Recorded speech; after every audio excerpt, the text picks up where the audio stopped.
Entramos de este modo a un sexto encuentro en este ciclo sobre el Nuevo Testamento. En el encuentro anterior, vamos a recordar, les puse de manifiesto una nueva vez la importancia que tiene el magisterio de la Iglesia, que está formado, por supuesto, por eruditos, eximios, personas que han donado su vida al estudio, a la investigación y a la pureza del saber. Esto es algo que hay que tener siempre muy en cuenta, la pureza del saber. Porque en más de una ocasión las interpretaciones bíblicas son como infundadas. Pasa en muchos casos que hay personas que dicen lo que se les ocurre, digamos, y lo digo bondadosamente, pero lógicamente al estar en la teología no puedo dejar de opinar al respecto. Mucha gente interpreta libremente la Biblia sin tener en cuenta todo lo que hay que tener en cuenta, que es lo que la Constitución Dogmática Dei Verbum del Concilio Vaticano II, Dei Verbum quiere decir palabra de Dios, pone de manifiesto, es decir, la palabra de Dios tiene que ser interpretada a la luz del magisterio y a su vez de la tradición apostólica. La tradición apostólica es algo muy importante para que las distintas corrientes de pensamiento que van surgiendo a lo largo de la historia, infundadas, es decir, descuidando todo lo que desde el inicio se da a luz en la investigación científica que se llama la exégesis de la Biblia, se tiene en cuenta. Entonces, la pureza del saber es algo muy importante en todas las áreas de la vida, específicamente hablamos nosotros de la Biblia.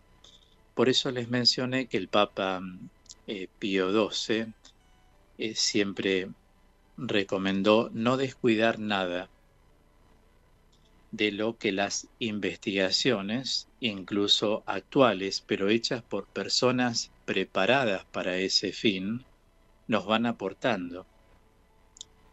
Por eso el intérprete de la palabra de Dios debe ayudarse de los recursos de la historia, debe ayudarse de la arqueología, debe ayudarse de la etnología, las ciencias de las costumbres, ¿no? Y demás disciplinas que van aportando para discernir, por ejemplo, los géneros literarios que usaron los escritores sagrados, ya que ninguna de las maneras de hablar de que se valía el lenguaje humano para expresar el pensamiento es ajena a los libros sagrados.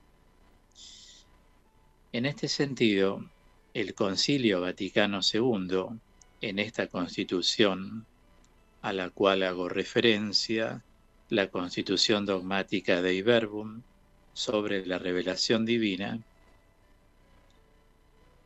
se cierra, para que tengamos una idea en la historia, el 18 de noviembre del año 1965.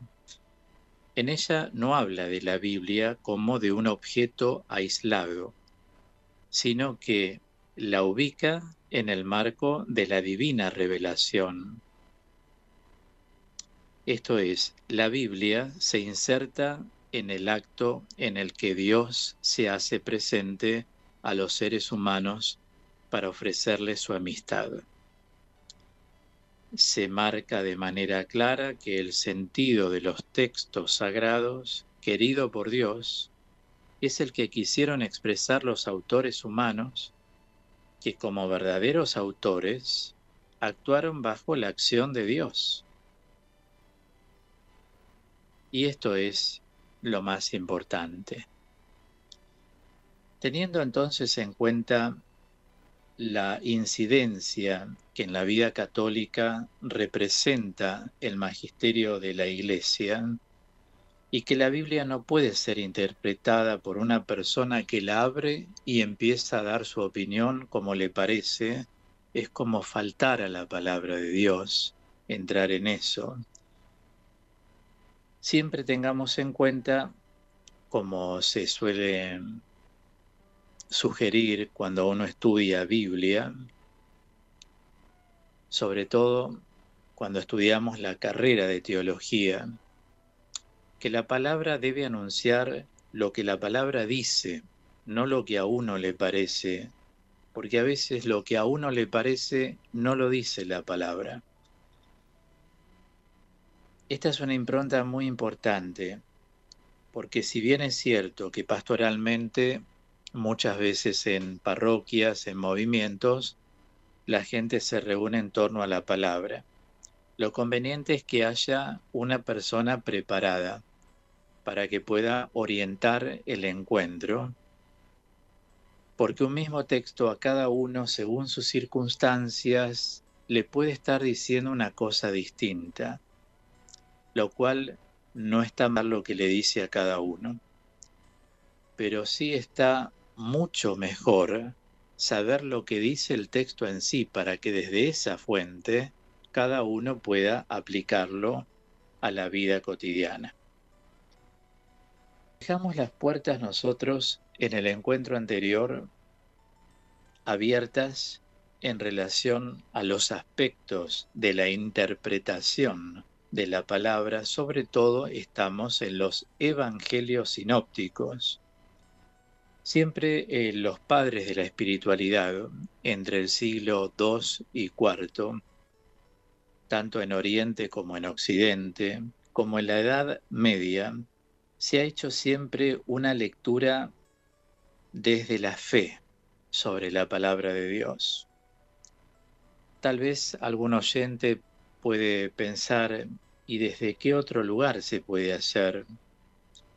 La Biblia da para hacer lecturas desde muchos lugares. Por eso existen muchos métodos bíblicos. Eso lo trataremos tal vez en otro momento. Lo que sí me interesa hoy es marcar esto. La lectura con la fe es muy importante, que es la espiritualidad bíblica. Yo he optado, como me especialicé en espiritualidad, siempre por dar eso, lo que doy en los retiros espirituales, a sacerdotes, a religiosas, a religiosos, a laicos, siempre es la lectura con la fe, para enriquecernos espiritualmente. Los biblistas muchas veces tienen miradas distintas, usan cada uno sus métodos para abordar y enseñar desde su concepción. Los sinópticos surgen en la época del racionalismo. Creo que lo llegué a adelantar en el encuentro anterior. O sea, estamos hablando a fines del siglo XVIII y principios del siglo XIX. En esa época, solamente por la palabra racionalismo, es el extremo de la razón, como todo ismo marca un extremo, lo sobrenatural quedaba de lado, o sea, leer con fe la palabra no. Entraban en disquisiciones de carácter discursivas, donde se tornaba como una filosofía bíblica. Y la Biblia es palabra de Dios, no es filosofía. Por eso, con el racionalismo, que fue un movimiento que se impuso mucho en la historia, surgen otras formas de leer la Biblia. Vamos a ir al Evangelio concretamente y a los sinópticos, donde estamos. Otra forma de leer los Evangelios sinópticos, que no es la forma a la cual me refiero, que es la lectura con la fe. Entonces, los primeros en interpretar el Evangelio de esta manera son nombres desconocidos, pero vamos a traerlos a colación. desde un punto de vista racionalista, yo les hago un breve comentario sobre estos hombres, cómo se metieron con los evangelios sinópticos. Por ejemplo, a fines del siglo XVIII, cuando nace el racionalismo, Reimarus Paulus es uno de ellos, trata de aislar lo que pertenece a la fe, lo deja de lado en los evangelios sinópticos. Entonces reconstruye la vida de Jesús como un revolucionario contra la invasión romana. O sea, como si fuera un aspecto político-militar, el Evangelio de Jesús. Y que Jesús, como fue un revolucionario que fracasó. Miren la lectura que iban haciendo. Hablar del reino de los cielos, hablar de que Jesús volverá, etcétera, es como un engaño de los discípulos para justificar la rebelión contra los romanos. Es decir, lo veían a Jesús como un hombre nada más, no como verdadero Dios, verdadero hombre, sino como un Jesús histórico decimos en teología. Pasemos a otro hombre, Paulus. Les decía, Paulus trató de dar una interpretación racionalista que no fuera chocante para los creyentes. Entonces lo que él opinó es que los discípulos magnificaban lo de su maestro, como que eran exagerados. Mientras los discípulos caminaban por las piedras, Jesús lo muestran caminando por las aguas. Por lo tanto, para él, racionalista, su modo de verlo era que se agrandan demasiado las cosas. David Strauss, que es de la escuela alemana, hoy se habla de él también, volvió a reubicar, digamos, el Evangelio en la literatura religiosa. Los antiguos explicaban el Evangelio desde lo mitológico, o sea, desde los milagros, dice, he nacido de una madre que es virgen, desde la resurrección. Pero Strauss dice, en Jesús están expresadas las aspiraciones más elevadas de la humanidad, y eso es lo que hay que ver. Entonces, hasta ante este intento, hay autores que tratan de volver a la historicidad. Ya les voy a mostrar de quién podemos hablar. Les anticipo el nombre: Ernesto Renan, un francés del siglo XIX. Pero justamente como estoy diciendo que David Strauss ponía la mirada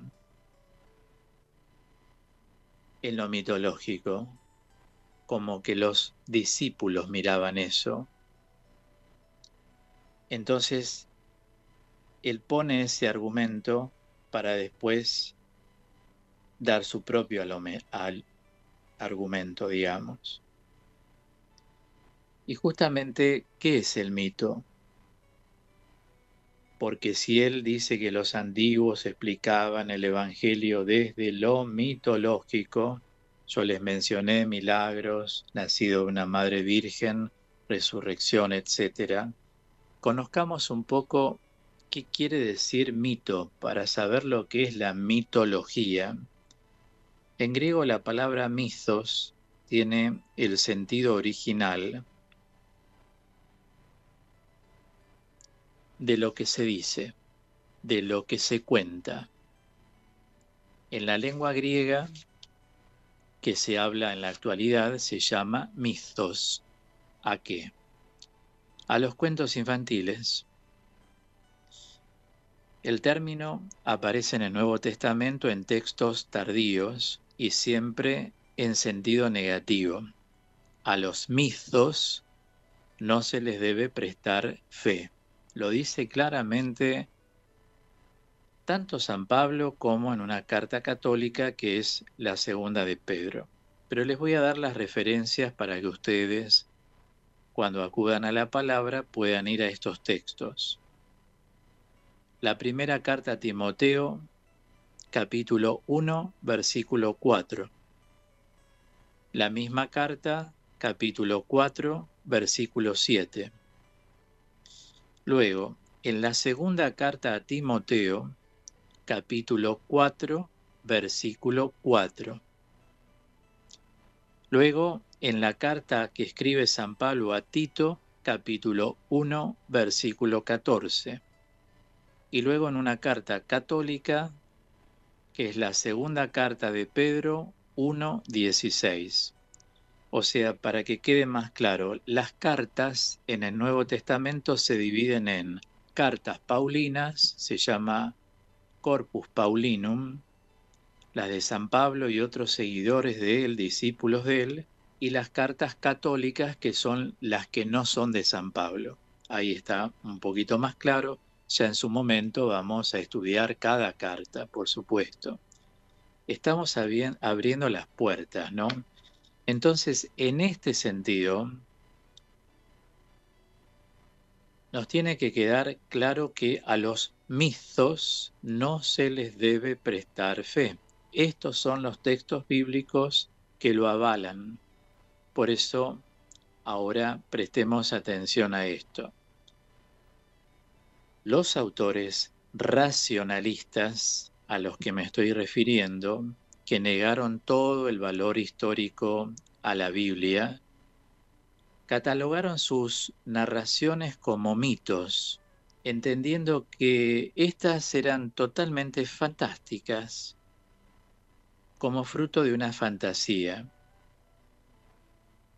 Pero por otra parte, se ha visto que los mitos que provienen de la antigüedad no pueden ser tenidos sin más como cuentos infantiles. Por esa razón, en la actualidad, el mito estudio por parte de muchos investigadores que aún apartándose del concepto de cuento, difieren en el momento de dar una definición sobre lo que es el mito.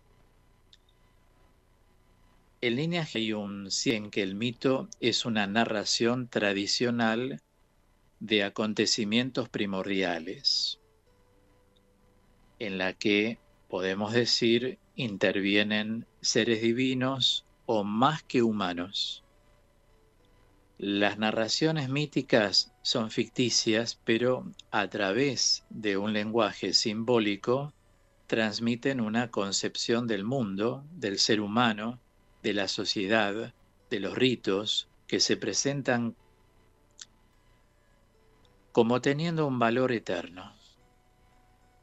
Es por eso que los investigadores actuales coinciden en que en la Biblia no hay ningún mito, pero que en ella se encuentran muchos elementos míticos, tanto en el Antiguo Testamento como en el Nuevo Testamento.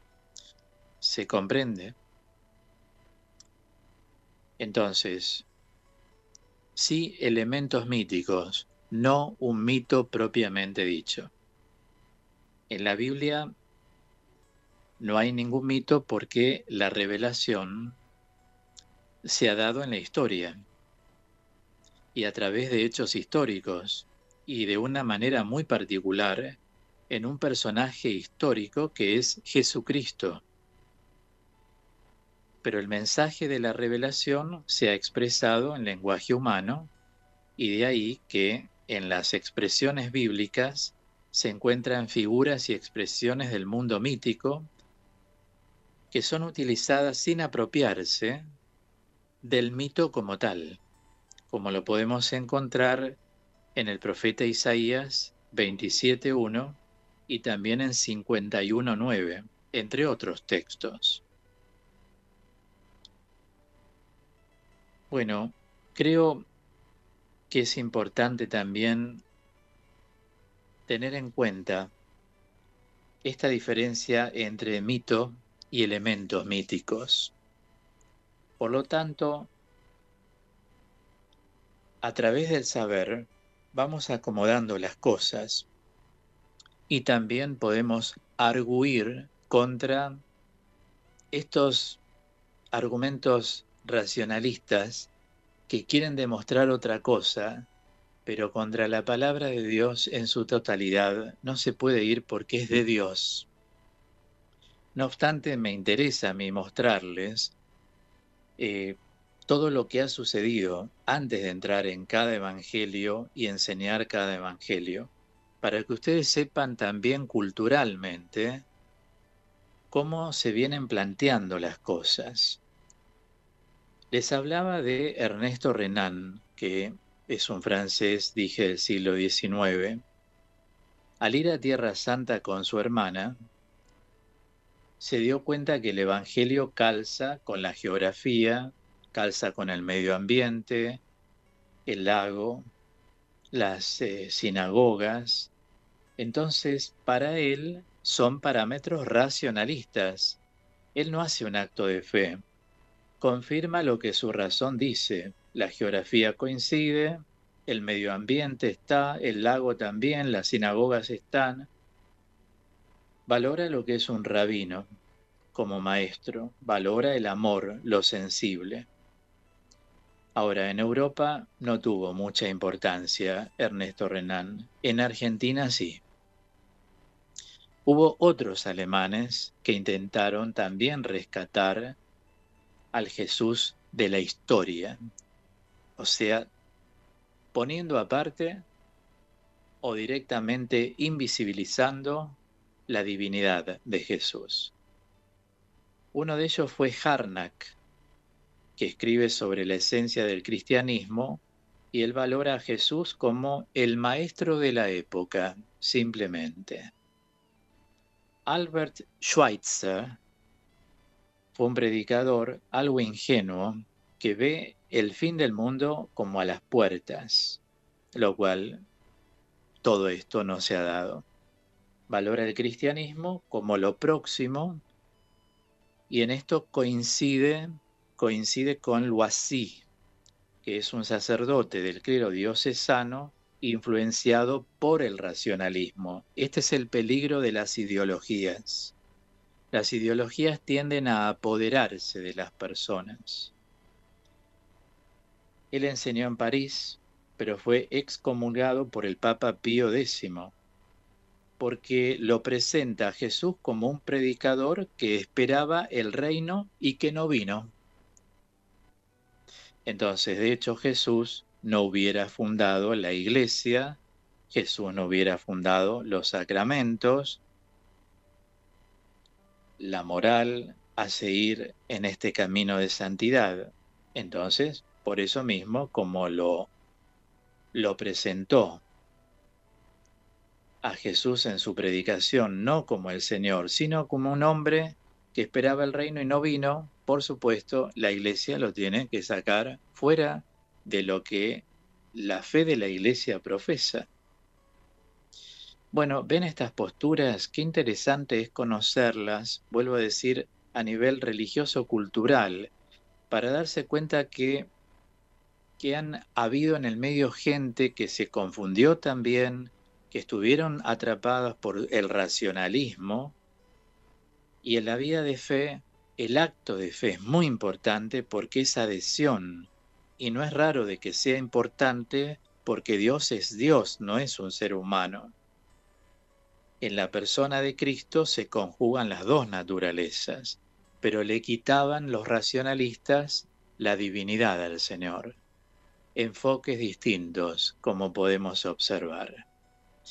Bueno, sobre el tema vamos a trabajar un poquito más en el próximo encuentro para ir cerrando esto del racionalismo y que a ustedes les quede una idea clara y conozcan cómo viene siendo presentado todo, hasta que después podamos entrar, al igual que el ciclo del Antiguo Testamento, lo hago en el Nuevo, presento varios encuentros para poder ingresar fuertemente luego en cada uno de los evangelios, en este caso, sinópticos. Siempre todo queda grabado en mi canal de YouTube, Claudio Rizzo Teólogo. Recuerden que hay una placa en mi canal que dice Ciclo del Nuevo Testamento, donde se van atesorando todas las formaciones del ciclo, que va siempre en ascenso y es gradual. Cerramos aquí entonces el bloque formativo de hoy. Con una linda música llega Eres mi Dios en la voz de Paulina Rojas y Kiki Troya.